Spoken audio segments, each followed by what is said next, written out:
let's discuss the periodic nature of these trig functions. Let's take an easy example to elucidate how this works. If I have an angle of pi over 6, I can consider sine of pi over 6. Well, if we have pi over 6, that's 30 degrees. So this is 1/2 and this is root 3 over 2. Notice both are positive because we're going to the right and up, positive x, positive y.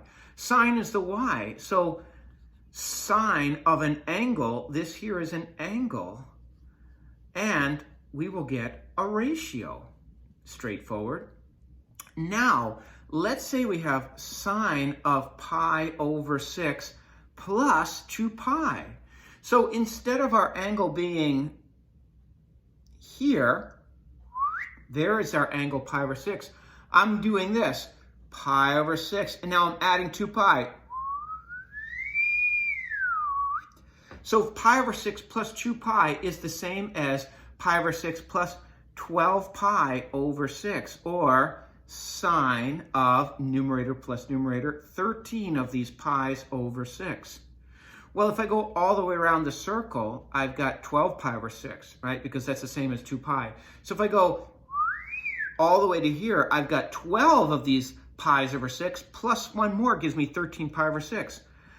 They're coterminal, right? They have the same initial side, which is this positive x-axis, and this same terminal side, which is right there. So what is the sine? Sine of an angle is a ratio.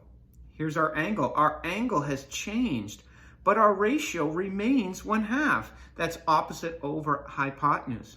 What if I had went the other way? Instead of going, if I had I'll change the colors here. If I had chosen to go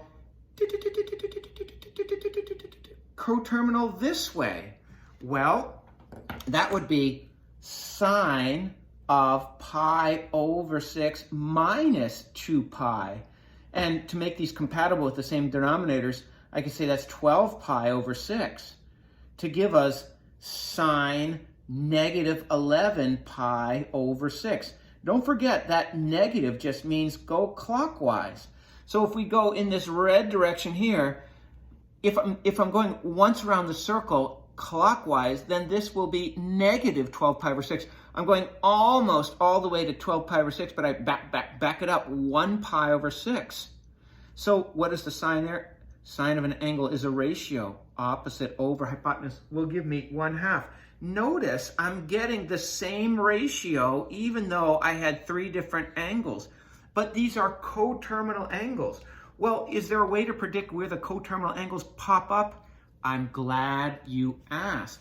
The coterminal angles are going to be any time, for this particular example, we'll have sine of pi over 2 plus 2 pi n will give us 1/2.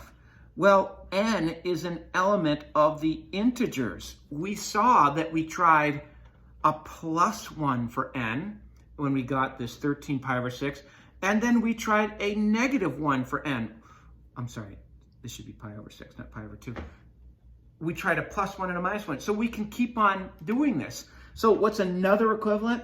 Sine of pi over 6 plus 4 pi n. I'm sorry, not 4 pi n. We've put in a 2 for n.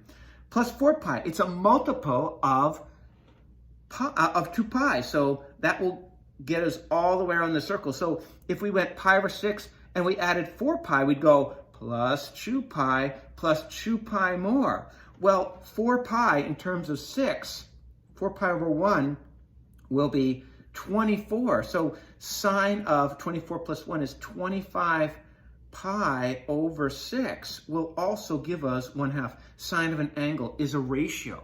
So you see that the ratio keeps on popping up every time I add or subtract one full unit circle, which is 2 pi radians, or multiples of that. I can go around multiple times, and each time I do that, I get a coterminal angle, which will, in this first quadrant, if the reference angle remains pi over 6, I'll have the same ratio, 1/2, 1/2, 1/2 every time.